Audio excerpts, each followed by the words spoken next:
ഞങ്ങളും ക്രൂശിക്കപ്പെട്ട ക്രിസ്തുവിനെ പ്രസംഗിക്കുന്നു. ദൈവ തിരുനാമത്തിന് മഹത്വം ഉണ്ടാകട്ടെ. 91 സങ്കീർത്തനം 3 വാക്യം ആദ്യം നമുക്ക് വായിക്കാം. 91 സങ്കീർത്തനം 3 വാക്യം. അവൻ നിന്നെ വേട്ടക്കാരൻ്റെ കെണിയിൽ നിന്നും നാശകരമായ മഹാമാരിയിൽ നിന്നും വിടുവിക്കും. വേട്ടക്കാരൻ്റെ കണിയിൽ നിന്നും നാശകരമായ മഹാമാരിയിൽ നിന്നും വിടുവിക്കും. നമുക്ക് ഒരു വാക്യം കൂടി വായിക്കാം. 124 സങ്കീർത്തനം 7 വാക്യം. വേട്ടക്കാരുടെ കെണിയിൽ നിന്ന് പക്ഷി എന്ന പോലെ നമ്മുടെ പ്രാണൻ വഴുതിപ്പോന്നിരിക്കുന്നു. വേട്ടക്കാരുടെ കെണിയിൽ നിന്ന് വേട്ടക്കാരുടെ കെണിയിൽ നിന്ന് പക്ഷി എന്ന പോലെ നമ്മുടെ പ്രാണൻ വഴുതിപ്പോന്നിരിക്കുന്നു. വേട്ടക്കാരുടെ കെണിയിൽ നിന്ന് പക്ഷി എന്ന പോലെ നമ്മുടെ പ്രാണൻ വഴുതിപ്പോന്നിരിക്കുന്നു. നായാട്ടുകാരൻ അല്ലെങ്കിൽ വേട്ടക്കാരൻ കെണി ഒരുക്കി വയ്ക്കുന്നു. പക്ഷിയെ അല്ലെങ്കിൽ മുയലിനെ അല്ലെങ്കിൽ അതുപോലുള്ള ഏതെങ്കിലും ജീവിയെ പിടിക്കുന്നതിന് കെണി ഒരുക്കി വയ്ക്കുന്നു. നാം ഈ അടുത്ത നാളുകളിൽ പത്രത്തിലൊക്കെ വായിച്ചു, ചില സ്ഥലങ്ങളിൽ പുലി ഇറങ്ങിയെന്ന്. പുലിയെ കെണിയിൽ വീഴിക്കുവാനായി കെണി ഒരുക്കി വെച്ചു. പുലി മനുഷ്യനെയും ആടുകളെയും മറ്റുമെല്ലാം ഉപദ്രവിക്കുകയോ കൊല്ലുകയോ ചെയ്യുന്നത് കൊണ്ട് പുലിയുടെ ആക്രമണത്തിൽ രക്ഷപ്പെടുവാൻ പുലിയെ പിടികൂടി കാട്ടിലേക്ക് തിരിച്ച് കൊണ്ടുവിടാൻ അതിനുവേണ്ടി മനുഷ്യർ കെണി ഒരുക്കി വെച്ചു. കെണി ഒരുക്കുന്നത് അത് അപകടമാണ് എന്ന് അറിയാതെ ആ പുലി അല്ലെങ്കിൽ വേട്ടക്കാരൻ കെണി ഒരുക്കി വയ്ക്കുന്നതായ പക്ഷിയാകട്ടെ മൃഗമാകട്ടെ എന്തുമാകട്ടെ അപകടമാണ് എന്നറിയാതെ ചെന്ന് വീഴുകയാണ്. അത് അപകടത്തിൽപ്പെടുന്നതെന്നറിയാതെ നിന്ന് വീഴുകയാണ്. അപകടത്തിൽപ്പെട്ട് കഴിയുമ്പോൾ പിന്നെ രക്ഷയില്ല, പിന്നെ അതിൽ നിന്ന് മോചനം കിട്ടുകയില്ല. പിന്നെ അത് പിടികൂടുന്നവൻ്റെ ഇഷ്ടത്തിനൊത്തവണ്ണം അതിൻ്റെ ഭാവിയായി തീരും. നമുക്കറിയാം ഈ കാര്യം. തിരുവചനം പറയുന്നു, മനുഷ്യനെ വേട്ടയാടുവാൻ, മനുഷ്യനെ നശിപ്പിക്കുവാൻ, മനുഷ്യൻ്റെ ഭാവി ശൂന്യമാക്കുവാൻ വേട്ടക്കാരൻ പക്ഷിക്ക് കണിവെക്കുന്നത് പോലെ ദുഷ്ടനായ പൈശാചിയും കണിവെക്കുന്നു എന്ന്. കണി അല്ലെങ്കിൽ കെണി എന്ന് പറയുന്ന വാക്ക് ഇംഗ്ലീഷിൽ സ്നേയർ എന്ന് പറയും. സ്നേയർ, SNARE, സ്നേയർ. വേട്ടക്കാരൻ്റെ കെണി എന്നതുപോലെ മനുഷ്യനെ റാഞ്ചിക്കൊണ്ടുപോകാൻ പിശാച് കണി വയ്ക്കുന്നു. കെണി പാപമാണ്. പാപത്തിൻ്റെ കെണി വെച്ച് പാപത്തിൽ മനുഷ്യനെ വീഴിച്ച് തിന്മയിൽ മനുഷ്യനെ കുടുക്കി അവൻ രക്ഷപ്പെടാൻ പറ്റാത്ത വിധത്തിൽ അവനെ കുരുക്കിലാക്കി മനുഷ്യൻ നശിപ്പിക്കുക എന്നുള്ളതാണ് പിശാചിൻ്റെ തന്ത്രം. അപകടമാണ് എന്ന് മനുഷ്യൻ അറിഞ്ഞിരുന്നെങ്കിൽ കെണിയിൽ വീഴുകയില്ലായിരുന്നു, ഒഴിവാക്കി പോകാമായിരുന്നു. അപകടമാണ്, ഇതെനിക്ക് പിന്നെ രക്ഷപ്പെടാൻ സാധ്യമല്ലാത്ത വിധത്തിൽ നാശം വരികയാണ് എന്ന് മനുഷ്യൻ അറിഞ്ഞിരുന്നുവെങ്കിൽ അവൻ പിശാചിൻ്റെ വലയിൽ കുടുങ്ങുകയില്ലായിരുന്നു. പക്ഷേ അപകടം എന്നുള്ളത് പുറമേ കാണിക്കാത്ത വിധത്തിൽ അത് മറച്ചു വെച്ചുകൊണ്ട് മനുഷ്യന് അപകടം വരുമെന്നുള്ളതായ കാര്യം മനുഷ്യൻ മനസ്സിലാക്കാൻ പറ്റാത്ത രീതിയിൽ അത് ഒളിപ്പിച്ചു വെച്ചുകൊണ്ട് മനുഷ്യനെ കണിയിലാക്കുന്നു. എന്നും നമ്മെ നശിപ്പിക്കുവാനും നമ്മെ കണിയിലാക്കുവാൻ ശ്രമിക്കുന്ന പിശാചുണ്ട്.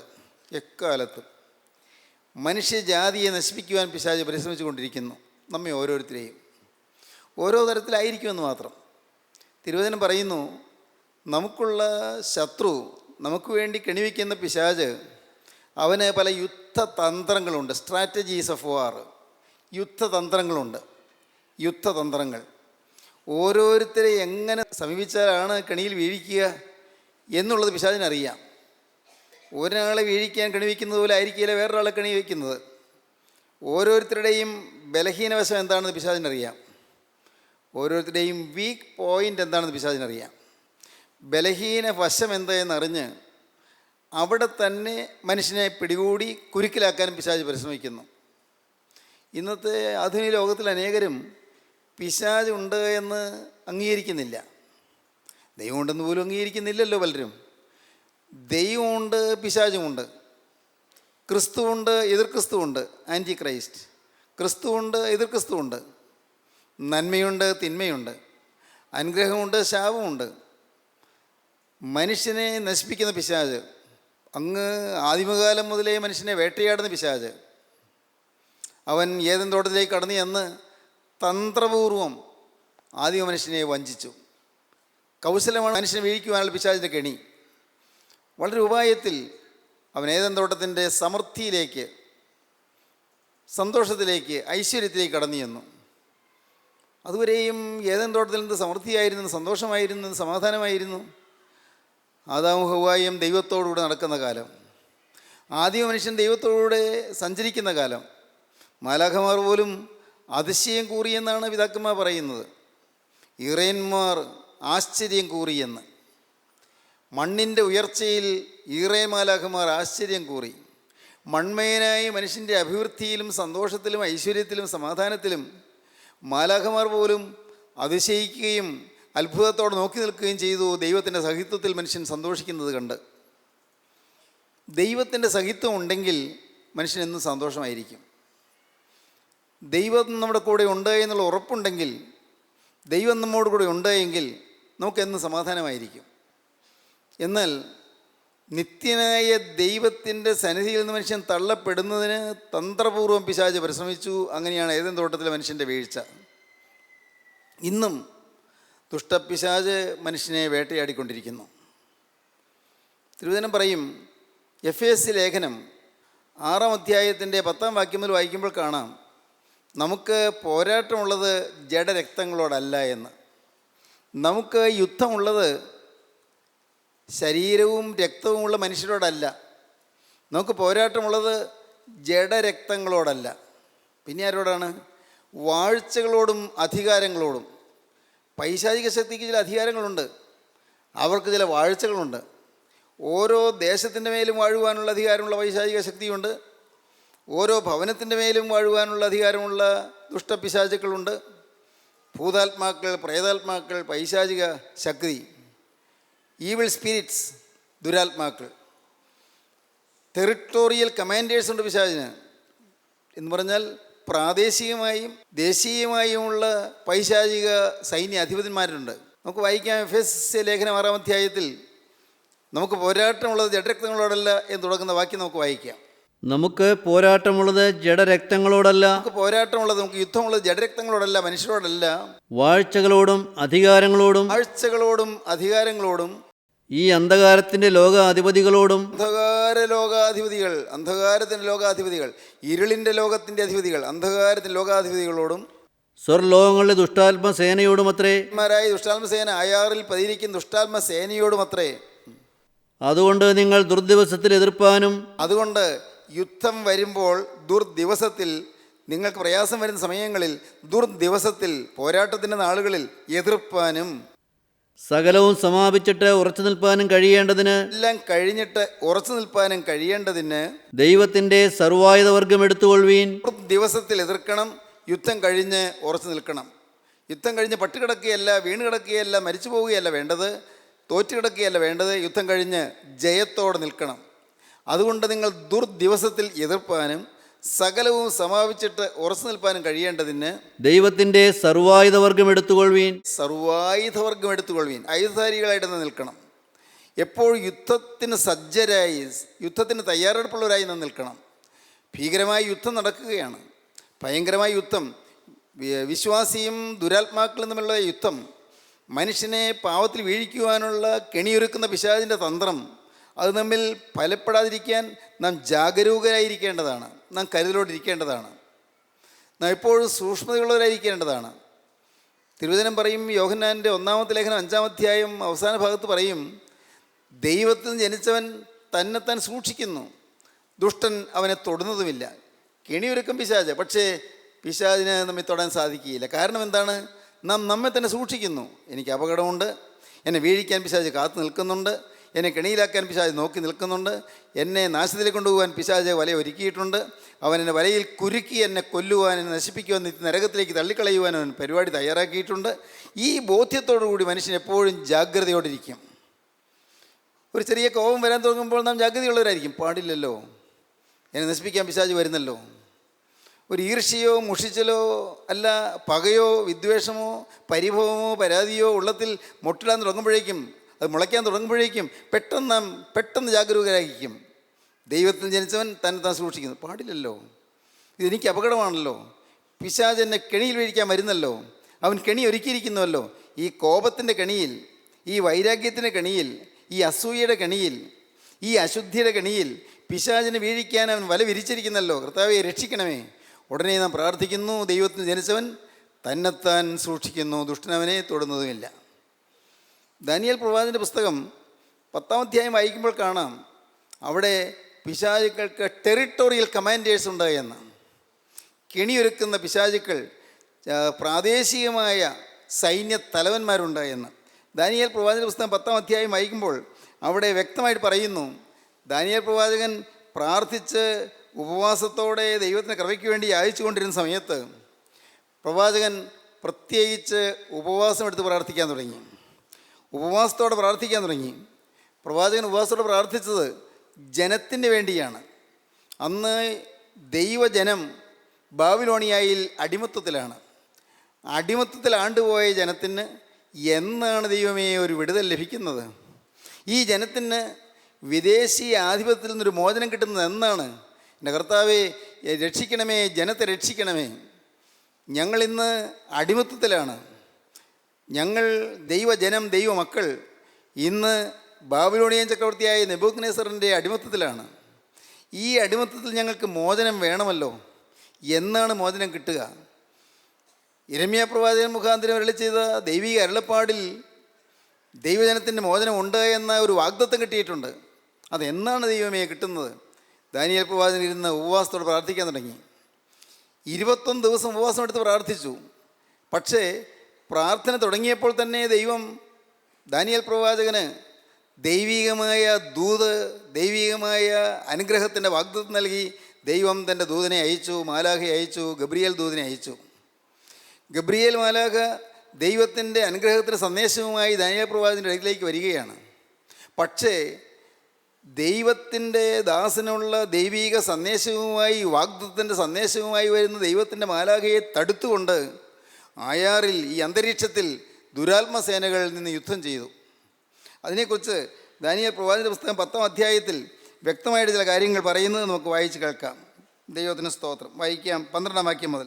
അവൻ എന്നോട് പറഞ്ഞത്, ദാനിയേലേ ഭയപ്പെടേണ്ട, നീ തിരിച്ചറിയേണ്ടതിനും നിന്റെ ദൈവത്തിന് മുമ്പാകെ നിന്നെ തന്നെ താഴ്ത്തേണ്ടതിനും മനസ്സുവെച്ച ആദ്യ ദിവസം മുതൽ നിന്റെ വാക്ക് കേട്ടിരിക്കുന്നു. നീ എൻ്റെ അടുക്കൽ നിന്നെ തന്നെ താഴ്ത്തുകയും നീയെ വിനയപ്പെടുകയും ചെയ്ത അന്ന് ആദ്യത്തെ ദിവസം തന്നെ നീ ഉപവാസം നിയമിച്ചതായി, ഉപവാസം നിശ്ചയിച്ചതായി ആദ്യ ദിവസം തന്നെ നിന്റെ വാഞ്ച ഞാൻ അറിഞ്ഞു, നിന്റെ വാക്ക് ഞാൻ കേട്ടു, നിന്റെ പ്രാർത്ഥന ഞാൻ കേട്ടിരിക്കുന്നു.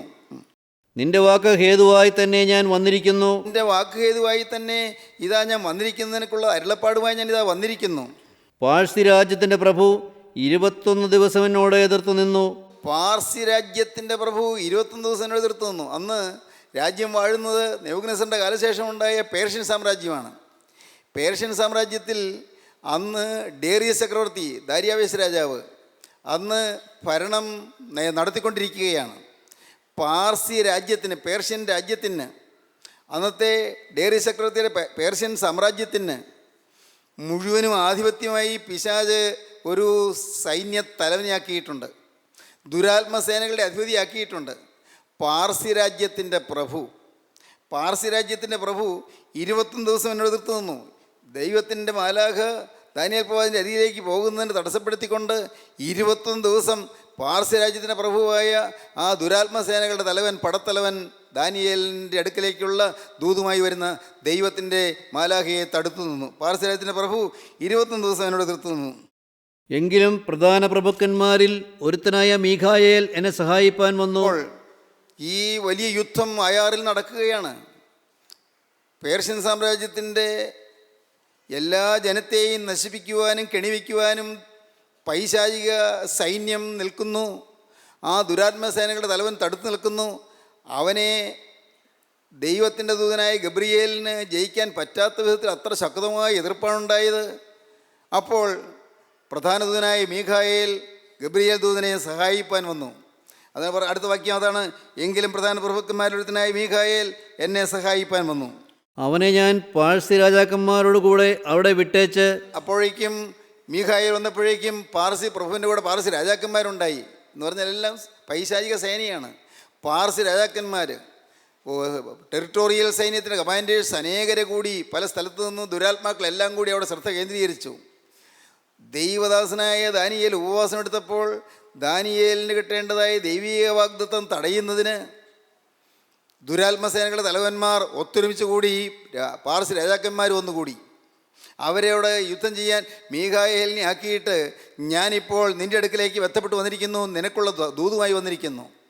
ദാനിയേലേ, നിനക്കുള്ള ദൈവിക ദൂതുമായി ഞാനിതാ വന്നിരിക്കുകയാണ്. ഇത്രയും 21 ദിവസം യുദ്ധം ചെയ്തുകൊണ്ട് നിന്നു. ഇപ്പോൾ നിനക്ക് അർജൻറ്റായിട്ട് ഈ ദൂത് തരുവാൻ, നിനക്ക് വാഗ്ദത്തം തരുവാൻ, നീ ഉപവാസം എടുത്തുകൊണ്ട് നിനക്ക് ഉള്ള വാഗ്ദത്തം തരുവാനായി ഞാനിപ്പോൾ ബന്ധപ്പെടുന്നതിൻ്റെ അടുക്കിലേക്ക് വന്നിരിക്കുന്നു. അവനെ ഞാൻ പ്രധാന പ്രഭുവായ മീഖായേൽ എന്നെ സഹായിപ്പാമെന്നു അവനെ ഞാൻ പാർസി രാജാക്കന്മാരോടെ അവിടെ വിട്ടേച്ച് പോന്നു. നിന്റെ ജനത്തിന് ഭാവി കാലത്ത് സംഭവിപ്പാനുള്ളത് നിന്നെ ഗ്രഹിപ്പിക്കേണ്ടതിന് ഇപ്പോൾ വന്നിരിക്കുന്നു. നിന്റെ ജനത്തിന്, ദൈവജനത്തിന് ഭാവി കാലത്ത് സംഭവിക്കാനുള്ളതായ കാര്യങ്ങൾ നിനക്ക് പ്രവചനപരമായി അറിയിച്ചു തരേണ്ടതിന് ഞാനിതാ വന്നിരിക്കുന്നു. ഈ അന്തരീക്ഷത്തിൽ ദുരാത്മസേനകൾ പതിയിരിക്കുന്നു. ആയാറിൽ പതിയിരിക്കുന്ന ദുഷ്ടാത്മസേനകൾ, ഈ അന്തരീക്ഷത്തിൽ ദുഷ്ടസൈന്യം പതിയിരിക്കുന്നു. ദുരാത്മസേനകൾ മനുഷ്യനെ വീഴിക്കാൻ പതിയിരിക്കുന്നു. നമ്മിൽ പലരും ശ്രദ്ധിക്കാറില്ല. എന്നാൽ അപ്പോസ്തലനായ പൗലോസ് കൊരിന്ത്യർക്ക് ലേഖനം എഴുതുമ്പോൾ പറയും, സാത്താൻ നമ്മെ തോൽപ്പിക്കരുത്, അവൻ്റെ തന്ത്രങ്ങളെ നാം അറിയാത്തവരല്ലല്ലോ. സാത്താൻ നമ്മെ തോൽപ്പിക്കരുത്, അവൻ്റെ തന്ത്രങ്ങളെ നാം അറിയാത്തവരല്ലല്ലോ. പിശാചിൻ്റെ തന്ത്രങ്ങൾ നമുക്കറിയാം, നമുക്ക് മനസ്സിലായിട്ടുണ്ട്. നാം ഒട്ടും നനച്ചിരിക്കാത്ത സമയത്ത് ചില കെണികളിൽ നമ്മെ കൊടുക്കുന്നു. നാം ഒട്ടും പ്രതീക്ഷിക്കാത്ത സമയത്ത് നമ്മുടെ ചില വാക്കുകളിൽ അപ്രതീക്ഷിതമായി ചില തെറ്റുകൾ സംഭവിച്ചു പോകുന്നു, ചില അവിവേകങ്ങൾ സംഭവിച്ചു പോകുന്നു, ചില അബദ്ധങ്ങൾ സംഭവിച്ചു പോകുന്നു. അത് ചിലപ്പോൾ പ്രവൃത്തിയിലേക്ക് നീങ്ങുന്നു, ചിലപ്പോൾ അത് അനേകർക്ക് ഉദരമായി തീരുന്നു. തന്മൂലം നമ്മുടെ ആത്മീയമോ നശിക്കുന്നു, നമ്മുടെ ഭൗതികത്വം നശിക്കുന്നു, നമ്മുടെ ആത്മീയ ജീവിതത്തിന് കേടുപാടുകൾ സംഭവിക്കുന്നു, നമ്മുടെ ആത്മാവിന് പരിക്ക് പറ്റുന്നു, ആത്മാവിന് പക്ഷേ മരണം പോലും സംഭവിക്കുന്നു. നാം ഇതൊന്നും അറിയാറില്ല. ആത്മാവ് പിശാചിൻ്റെ വെട്ടേറ്റ് പിടയുന്നു. അനേകരെ ഈ കാര്യങ്ങൾ ഗ്രഹിക്കാതെ, ശ്രദ്ധയില്ലാതെ, കരുതലില്ലാതെ, സൂക്ഷ്മതയില്ലാതെ ജീവിക്കുന്നത് കൊണ്ട് ഒരു പൈശാചിക സൈന്യമുണ്ട് എന്നും, എന്നെ വീഴിക്കാൻ എപ്പോഴും ദുരാത്മാക്കൾ കാത്തു നിൽക്കുന്നുണ്ട് എന്നും, ദുരാത്മാക്കൾക്ക് ലജ്ജയില്ല എന്നും, അവൻ എത്ര വട്ടം തോറ്റാലും അവൻ നിരാശനാകാതെ ലജ്ജിക്കാതെ പിന്നെയും പിന്നെയും തോൽപ്പിക്കാൻ വരുന്നുവെന്നും മനുഷ്യനറിയാതെ പോകുന്നതുകൊണ്ട് അനേകർ തെറ്റിലേക്ക് വീഴുന്നു, അനേകർ പിശാചിന് ഇടം കൊടുക്കുന്നു, തന്മൂലം അപകടങ്ങൾ സംഭവിക്കുന്നു. അതുകൊണ്ടാണ് യാക്കോബ് ശ്ലീഹ തൻ്റെ ലേഖനത്തിൻ്റെ 4-ാമത്തെ അധ്യായത്തിൽ പറഞ്ഞത്, പിശാചിനോട് എതിർത്ത് നിൽപ്പീൻ, എന്നാൽ അവൻ നിങ്ങളെ വിട്ട് ഓടിപ്പോകും. യുദ്ധം ചെയ്യേണ്ടതാണ്, പിശാചിനോട് യുദ്ധം ചെയ്യേണ്ടതാണ്, ദുരാത്മാക്കളോട് യുദ്ധം ചെയ്യേണ്ടതാണ്. ചിലപ്പോൾ ദുരാത്മാക്കൾ നമ്മുടെ ചിന്തയിൽ കൂടിയായിരിക്കും കടന്നു വരുന്നത്. നമ്മുടെ ചിന്തയിൽ പാപം വരുത്തിയിരിക്കും, അങ്ങനെ നമ്മെ കെണിയിൽ വീഴിക്കും. ചിലപ്പോൾ നമ്മുടെ വാക്കിൽ പാപം വരും, നമ്മെ കെണിയിൽ വീഴിക്കും. കുടുംബത്തിൽ ഒരുമിച്ച് സംസാരിച്ചു കൊണ്ടിരിക്കുമ്പോൾ നിസ്സാരമായ കാര്യങ്ങളിൽ അഭിപ്രായ വ്യത്യാസം വന്ന് അത് ഊതി പെരുപ്പിച്ച് കൂടുതൽ അനർത്ഥങ്ങളിലേക്ക് നയിക്കുകയും കുടുംബാന്തരീക്ഷം കലങ്ങുകയും തന്മൂലം സ്ഥായിയായ കേടുപാടുകൾ സംഭവിക്കുകയും ചെയ്യുന്നു. ഇതെല്ലാം പല കുടുംബങ്ങളിലും സംഭവിക്കുന്നതാണ്. പരസ്പര ബന്ധങ്ങൾ അറ്റുപോകുന്നു, ശിഥിലമായി പോകുന്നു. സ്നേഹബന്ധങ്ങളെല്ലാം ശിഥിലമായി പോകുന്നു. കുടുംബ ബന്ധങ്ങൾക്ക് അകൽച്ച സംഭവിക്കുന്നു. ഭാര്യയും ഭർത്താവും പിണങ്ങുന്നു. എന്തിന്? ചിലപ്പോൾ അത് വിവാഹമോചനം വരെയും എത്തിപ്പോകുന്നു. ചിലപ്പോൾ ആത്മഹത്യയിലേക്കോ അതല്ലെങ്കിൽ മരണത്തിലേക്കോ കൊലപാതകത്തിലേക്കോ പോലും നീങ്ങിപ്പോകുന്നതിന് കാരണമായി തീരുന്നു. നിസ്സാരമായ കാര്യം. ഏതാണ് ഒരു പത്രത്തിൽ ഒരു ഭാഗത്ത് ഞാൻ വായിച്ചു, വളരെ നിസ്സാരമായൊരു പൈസയുടെ കാര്യത്തിന് 4-5 രൂപയുടെ കാര്യമാണ്. അതിനുവേണ്ടി സംസാരിച്ചു, വാക്ക് തർക്കമായി, അവസാനം കൊലപാതകത്തിൽ കലാശിച്ചു. മനുഷ്യനെ എവിടെ നശിപ്പിക്കാമെന്ന് നോക്കിക്കൊണ്ട് ഇങ്ങനെ കെണിവെച്ച് പിശാച് കാത്തു നിൽക്കുകയാണ്. വളരെ സൂക്ഷ്മതയോടെ വേണം നാം ഓരോ സ്റ്റെപ്പും വയ്ക്കുവാൻ. വളരെ സൂക്ഷ്മതയോടെ യേശുക്രിസ്തുവിൽ ആശ്രയിച്ചും ചാരിയും നാം മുന്നോട്ട് പോയാൽ നമുക്ക് ജയിക്കാം. ക്രിസ്തുവിനെ നമ്മുടെ മുൻനിർത്തി നാം മുന്നോട്ട് പോയാൽ നമുക്ക് ജയിക്കാം. ഇല്ലെങ്കിലോ നാം പരാജയപ്പെട്ടു പോകും. സ്വന്തം ശക്തി കൊണ്ട് ആർക്കും ജയിക്കാൻ സാധിക്കുകയില്ല. പിശാചിനെ ജയിക്കാൻ ജഡശക്തി കൊണ്ട് സാധിക്കുകയില്ല, ശരീരശക്തി കൊണ്ട് സാധിക്കുകയില്ല, ബുദ്ധിശക്തി കൊണ്ട് സാധിക്കുകയില്ല, നമ്മുടെ വിദ്യാഭ്യാസത്തിൻ്റെ മേന്മ കൊണ്ട് സാധിക്കുകയില്ല, നമ്മുടെ അറിവ് കൊണ്ടോ ജ്ഞാനം കൊണ്ടോ സാധിക്കുകയില്ല. ക്രിസ്തുവിൻ്റെ കൃപ കൊണ്ട് മാത്രമേ പിശാചിനെ ജയിക്കാൻ സാധിക്കുകയുള്ളൂ. ക്രിസ്തുവിൻ്റെ കൃപ നമുക്ക് ആവശ്യമായിരിക്കുന്നു. പിശാചെ കെണി വെച്ച് കാത്തു നിൽക്കുന്നു. ദുരാത്മാക്കൾ കെണി വെച്ച് കാത്തു നിൽക്കുന്നു.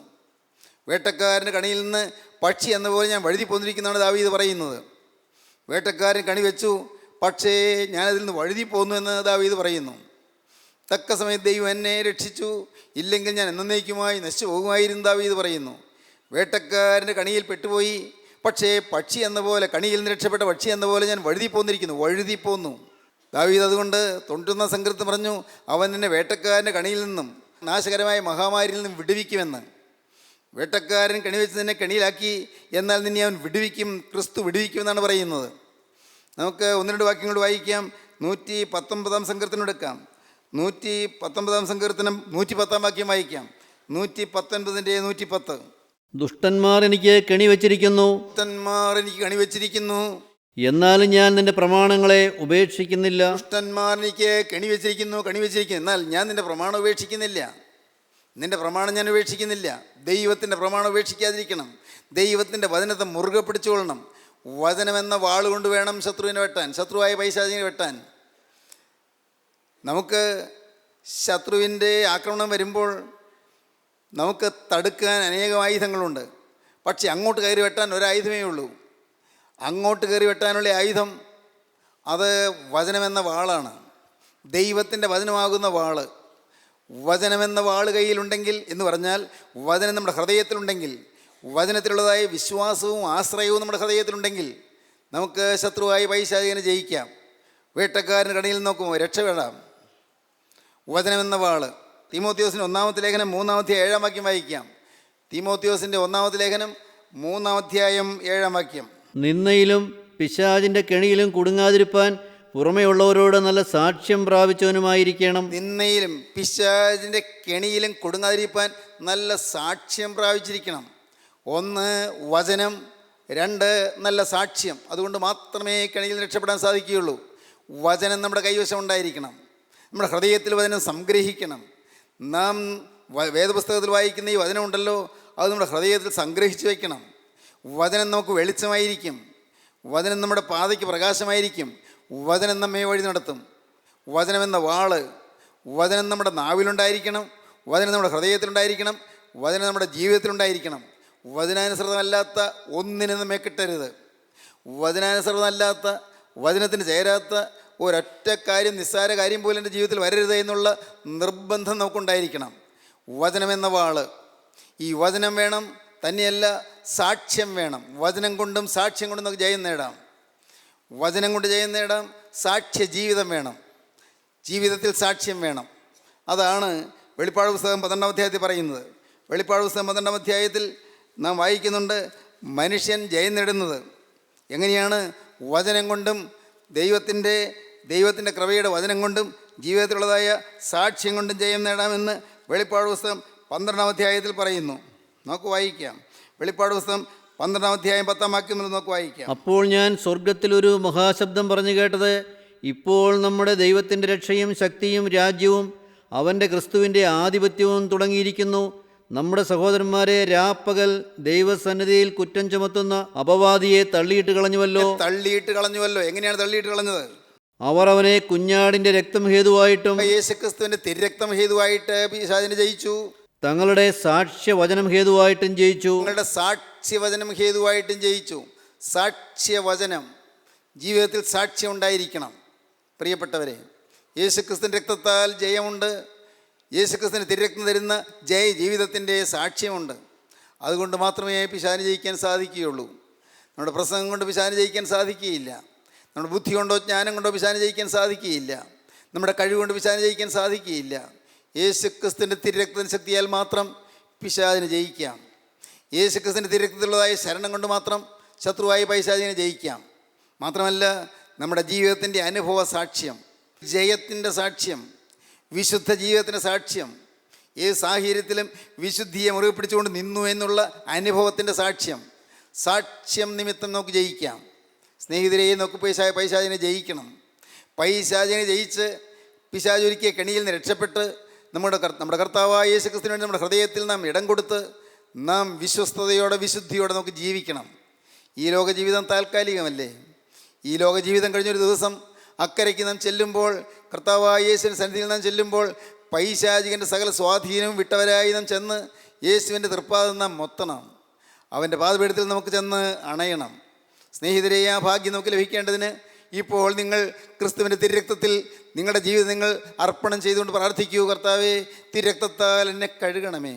കർത്താവേ, തിരുരക്തത്താൽ എനിക്ക് മുദ്ര തരണമേ. തിരുരക്തത്താൽ എനിക്ക് സാക്ഷ്യ വചനം തരണമേ. തിരുരക്തത്താൽ എനിക്ക് സാക്ഷി ജീവിതം തരണമേ. തിരുരക്തത്താൽ എനിക്ക് ജയം തരണമേ. പ്രാർത്ഥിക്കാം, നമുക്ക് സമർപ്പിക്കാം. കരുണയുള്ള കർത്താവേ, അവിടുത്തെ മഹത്വമേറിയ തിരുരക്തത്തിൻ്റെ ശക്തിക്കായും സാക്ഷ്യ വചനത്തിനായി ഞങ്ങൾ നിന്നെ സ്തുതിക്കുന്നു, ഞങ്ങൾ നിന്നെ സ്തോത്രം ചെയ്യുന്നു. തിരുരക്തത്താൽ ഞങ്ങളെ വീണ്ടെടുക്കണമേ. തിരുരക്തത്താൽ ഞങ്ങൾ ശുദ്ധീകരിക്കണമേ. തിരുരക്തത്താൽ പൈശാചിക കണികളിൽ നിന്ന് ഒഴിഞ്ഞു മാറുവാനുള്ളതായി കൃപ ഞങ്ങൾക്ക് നൽകണമേ. ഞങ്ങളെല്ലാവരെയും അനുഗ്രഹിക്കണമേ. യേശു ക്രിസ്തുവിൻ്റെ പരിശുദ്ധമായ നാമത്തിൽ പ്രാർത്ഥിക്കുന്നു. കൃപയോടെ കേൾക്കണമേ. ആമീൻ.